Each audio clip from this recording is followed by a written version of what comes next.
बोल news headquarter. बिस्मिल्लाहिर्रहमानिर्रहीम, अस्सलाम वालेकुम। बोल न्यूज हेडक्वार्टर्स में खुशामदीद। मैं हूं सोनिया शेख और मैं हूं ज़ैनब रॉय। हेडलाइंस अपनी जानी न्यूज़ बुलेटिन में आगे देखिए। ग्रीन शर्ट्स का सफर तमाम। गैस फराहमी मुअत्तल। खौफनाक ट्रैफिक हादसा और नई मॉनेटरी पॉलिसी का ऐलान। बुलेटिन का आगाज करेंगे और सबसे पहले आपको बताएंगे कि दिफाई चैंपियन श्रीलंका ने पाकिस्तान को सनसनीखेज मुकाबले के बाद शिकस्त देकर फाइनल के लिए क्वालिफाई कर लिया है। शिकस्त के बाद ग्रीन शर्ट्स का टूर्नामेंट में सफर खत्म हो गया है। श्रीलंका ने पाकिस्तान का 252 रन का हदफ मैच की आखिरी गेंद पर 8 विकेट्स के नुकसान पर पूरा कर लिया। कौशल मेंडिस 91 रन बनाकर नुमाया रहे, जबकि श्रीलंका को जीत के लिए आखिरी गेंद पर 2 रन दरकार थे। इस जीत के साथ श्रीलंका एशिया कप के फाइनल में पहुंच गया, जहां उसका मुकाबला इतवार को भारत से होगा। बिखरती बैटिंग को मिला रिजवान और इफ्तिखार का सहारा। मोहम्मद रिजवान और इफ्तिखार अहमद ने कमाल ही कर दिखाया। लड़खड़ाती भड़ाती बैटिंग को ना सिर्फ बचाया बल्कि शानदार कारकर्दगी का मुजाहरा भी किया। मोहम्मद रिजवान ने 86 रन बनाए, 6 चौके और 2 छक्के लगाए, जबकि इफ्तिखार अहमद ने 47 रन की इनिंग्स में 4 चौके 2 छक्के लगाए। पाकिस्तानी कप्तान बाबर आजम ने टीम की नाकामियों का बरमिला एतराफ़ कर लिया। मैच के बाद बात करते हुए उनका कहना था कि श्रीलंका ने हमसे बेहतर क्रिकेट खेली है, वो जीत के मुस्तहिक थे। हमने फील्डिंग और बॉलिंग में बेशुमार गलतियां की हैं। खास तौर पर श्रीलंकन इनिंग्स के मिडल ओवर्स में हमने बहुत ख़राब बॉलिंग की है। एशिया कप में शिरकत के लिए पाकिस्तान क्रिकेट टीम के फास्ट बॉलर जमान खान कोलंबो पहुंचे तो कौमी टीम के स्क्वाड ने इनका शानदार इस्तकबाल किया। हारिस रऊफ ने उन्हें डेब्यू का कैप पेश की, जबकि टीम का हिस्सा बनने पर मुबारकबाद भी दी और कहा कि जिस जज्बे से आप खेलते हैं वैसे ही खेलते रहें और अपने मकसद को हमेशा याद रखें। आपको बहुत मुबारक हो। मैच में श्रीलंका से शिकस्त के बाद पाकिस्तान एशिया कप से बाहर हो गया है। टीम की हार पर कुछ शायकीन का दिल टूटा तो कुछ ने हार की वजह 2 मैन बॉलर्स की इंजरी को करार दे दिया है। स्टेडियम के बाहर पाकिस्तानी शायकीन क्या कहते हैं, आप भी जान लीजिए। ऑफ कोर्स अफसोस हुआ है एंड आई थिंक शुरू में रन रेट श्रीलंका ने बहुत कैलकुलेटेड रखा था, पिक्ड रखा था। हमारा रन रेट शुरू में इतना अच्छा नहीं था, तो आई थिंक वहीं पे गैप रह गया। It's highly disappointing. थोड़ा सा मुझे बाबर की कैप्टनसी पे क्वेश्चन मार्क नजर आया। Bowlers didn't delivered the way they were supposed to. Fielding में बहुत लेजी एटीट्यूड था। इंशाल्लाह वर्ल्ड कप में सही परफॉर्म करेंगे इंशाल्लाह। हमारे रऊफ नहीं खेला ना, उससे बड़ा फर्क पड़ गया। आई थिंक उनको काफ़ी इंप्रूवमेंट की चीज़ों की ज़रूरत है वर्ल्ड कप में जाने से पहले।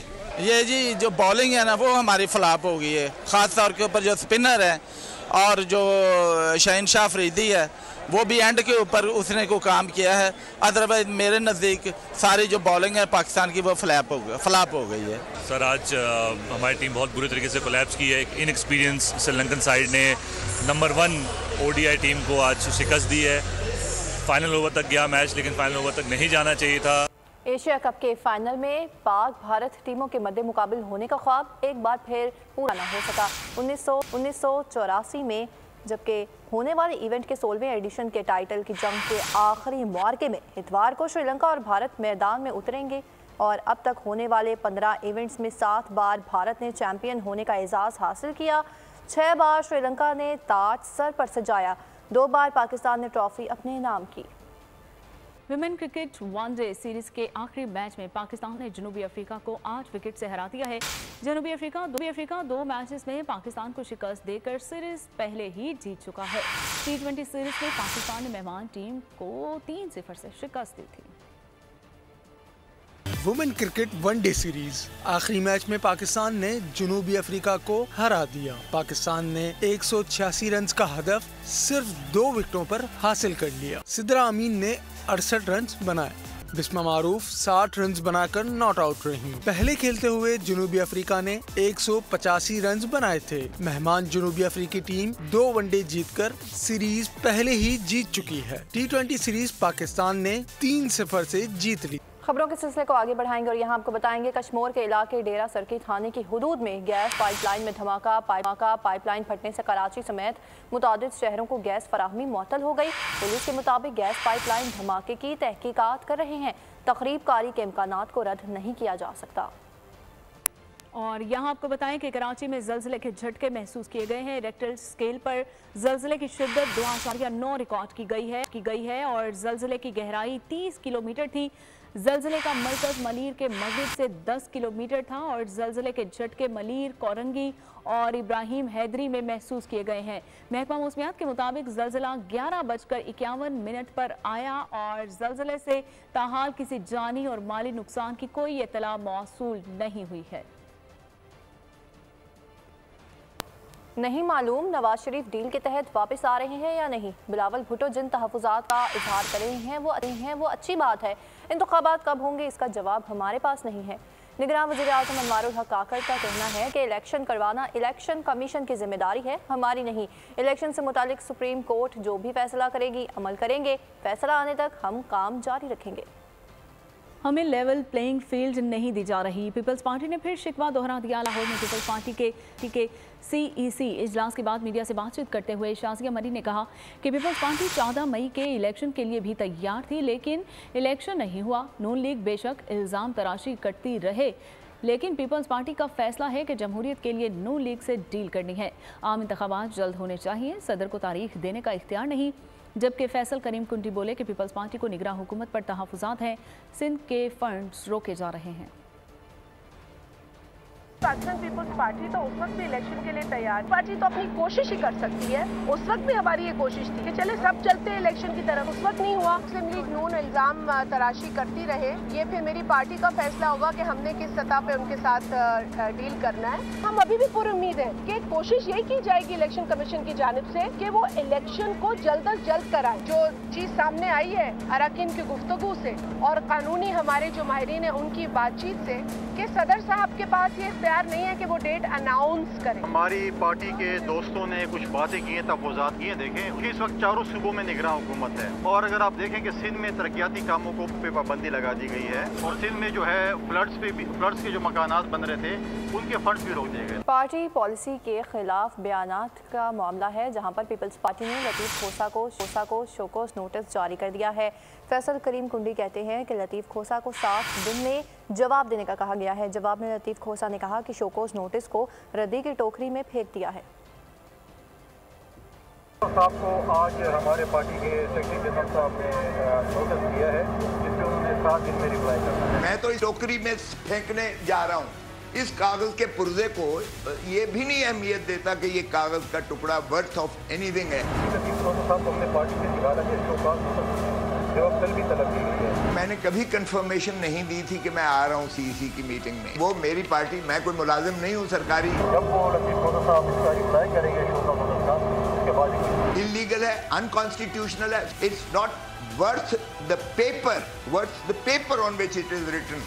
मुझे कोई ये नहीं पूछ सकता। नवाज शरीफ की वतन वापसी का ऐलान। मरियम नवाज को वालिद के इस्तकबाल का निगरान बना दिया गया है। 21 अक्टूबर को साबिक वज़ीर आज़म के शानदार इस्तकबाल की तैयारियों के लिए पार्टी की पूरी मशीनरी को मुतहरिक करने पर इतफाक़ किया गया है। इजलास से खिताब में मरियम नवाज ने कहा कि नवाज शरीफ की वापसी बहरानों की स्याह तारीख रात में घिरे पाकिस्तान के लिए एक तुलुए सहर है। अवाम प्रोपिगेंडे से होशियार रहें और मियाँ साहब को 2/3 अक्सरियत दिलवाएं ताकि मुआशी बदहाली, महंगाई और बेरोज़गारी के अंधेरे हमेशा के लिए ख़त्म हो जाएं। उनका मज़ीद कहना था कि मुल्क को इंतकाम नहीं, इत्तेहाद, अमन और मुआशी तरक्की का एजेंडा चाहिए। और नवाज शरीफ ने 2013 से 18 तक लोड शेडिंग, दहशतगर्दी और मुआशी बदहाली का खात्मा किया है। पूरी कौम को दहशतगर्दी के खिलाफ एक बयानी पर मुत्तहिद किया। कायद नून लीग अवाम के मुआशी मसाइल दूर करेंगे, महंगे बिजली के बिल्स में से भी निजात दिलाएंगे। यहाँ आपको बताएं कि सिंध में पीपल्स पार्टी मुखालिफ इत्तेहाद बनाने की तैयारियों में है और MQM और JUI ने साथ मिलकर चलने पर भी इत्तफाक कर लिया है। कराची में राशिद मोहम्मद सुमरो के साथ प्रेस कॉन्फ्रेंस में फारूक सत्तार ने कहा कि सिंध पर सियासी वडेरों का कब्जा ख़त्म होना चाहिए। 15 साल लाड़काना, मीरपुर खास, नवाब शाह कश्मीर और कराची में आवाम के साथ ज्यादती हुई है।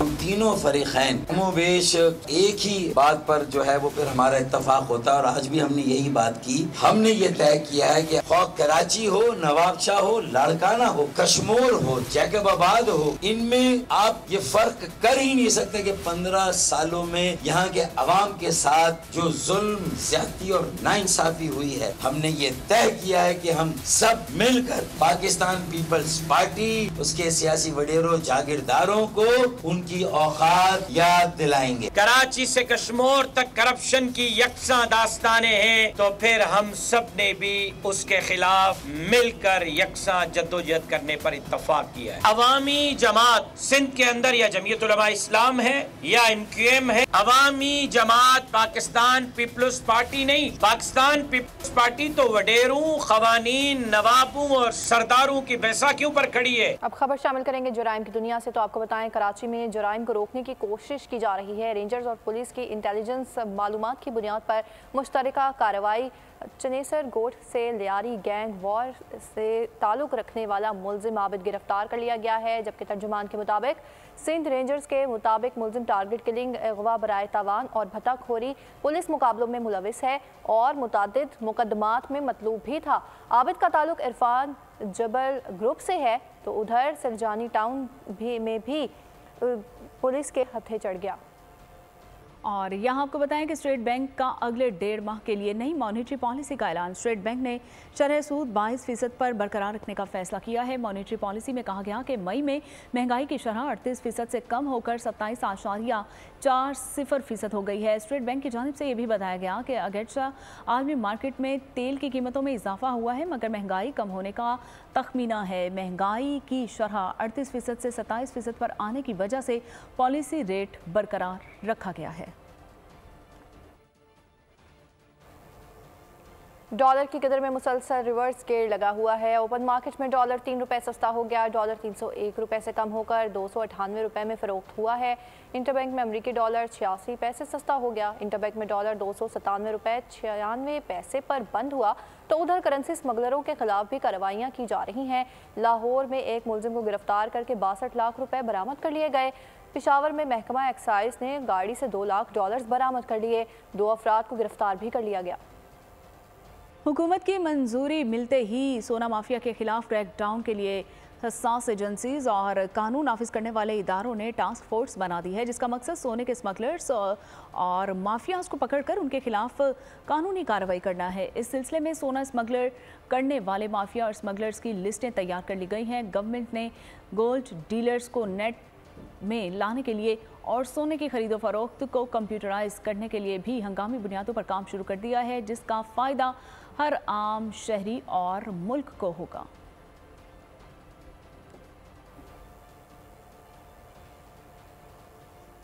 कंदकोट में जंगल का कानून और एक जंगल में डाकू का ही है राज, जबकि इस वक्त ला कानूनियत के राज को तख्तो ताज करने में अमनो अमान कायम करने के लिए सिंध हुकूमत ने रेंजर्स के दस्ते भी पहुंचा दिए हैं। इंडस हाईवे पर डाकुओं की मुसाफिर गाड़ियों पर फायरिंग और लूट मार 2 ट्रक ड्राइवरों को अगवा किया, तो रेंजर्स ने पहुंचकर कश्मीर के गली कोचों में गश्त शुरू कर दिया। बड़ा ऑपरेशन शुरू करने की तैयारी कर ली गई है। रेंजर्स के पहुंचने पर आवाम ने खुशी की लहर दौड़ गई। कच्चे में इंटरनेट सर्विस जुज़वी तौर पर बंद करने का भी हुक्म दे दिया गया है।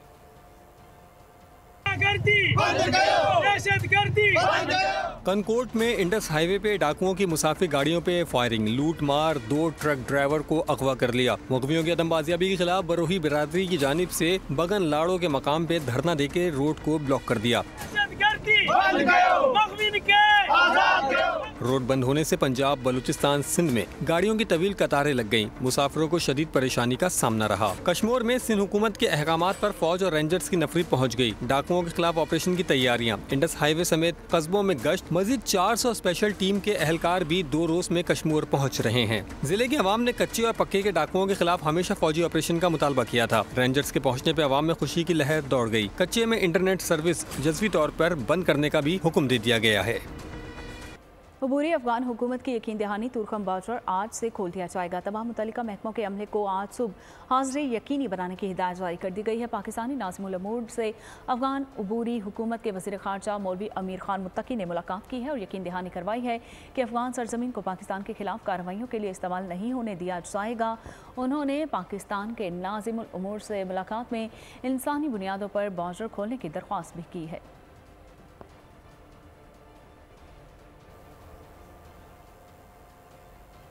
भारतीय फेस्टिवल में पाकिस्तानी फिल्म साज की धूम। मारूफ पाकिस्तानी फिल्म साज बिलाल लाशारी ने बॉलीवुड फेस्टिवल नॉर्वे में बेहतरीन फिल्म साज का अवार्ड अपने नाम कर लिया। बेहतरीन फिल्म साज का अवार्ड द लेजेंड ऑफ मोला जट के लिए मिला है।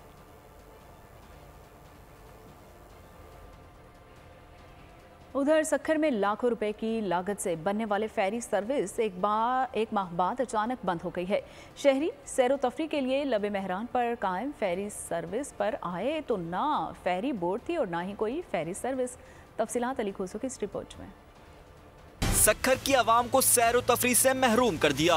लाखों रुपए की लागत से बनने वाली फेरी सर्विस एक माह बाद अचानक बंद। शहरी जब सैरो तफरी के लिए लब मेहरान पर कायम फेरी सर्विस पर आए तो ना वहां फेरी बोट थी ना ही कोई फेरी सर्विस। शहरी सख्त मायूसी के साथ वापस घरों की तरफ लौट गए। पहले चलती थी, अब ये बंद हो गई है। पता नहीं किस वजह से बंद कर दी है इन्होंने। हम लोग यही चाहते हैं कि इनको फिर से बहाल कर दीजिए। बस यही हमारी दरख्वास्त है कि इसको चलाया जाए।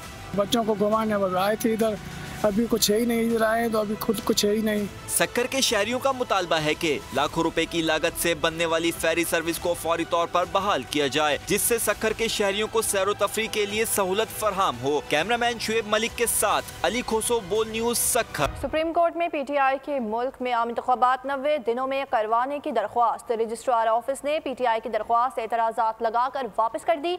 एतराज़ात में बताया गया है कि दरख्वास्त गुजार ने सुप्रीम कोर्ट आने से कबल किसी मुतालिका फॉर्म से रुजू नहीं किया। दरख्वास्त में 90 रोज़ में इंतखाबात करवाने और मुश्तरका मुफादात कौंसिल का फैसला कल अदम करार देने की इस्तदा कर दी गई है।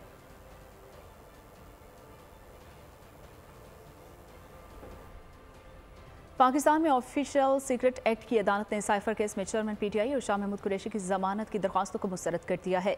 साबिक वफाकी वजीर असद उमर की जमानत मंजूर कर ली गई है, जबकि शाह महमूद कुरैशी की जमानत मुस्तरद होने का तहरीरी फैसला जारी कर दिया गया है। अदालत ने फैसला सुनाते हुए चेयरमैन PTI और शाह महमूद कुरैशी की जमानत की दरख्वास्तें मुस्तरद कर दी।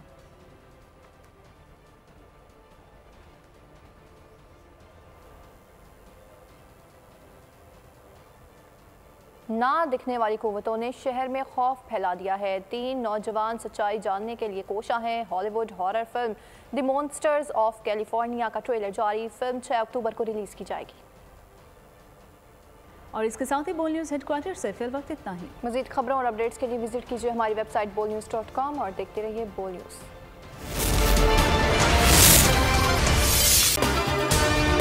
अगर आपको ये वीडियो पसंद आई है तो हमारे चैनल को सब्सक्राइब कीजिए और बेल आइकन को प्रेस कीजिए। सब्सक्राइब करें और बेल दबाएं ताकि कोई खबर रह न जाए।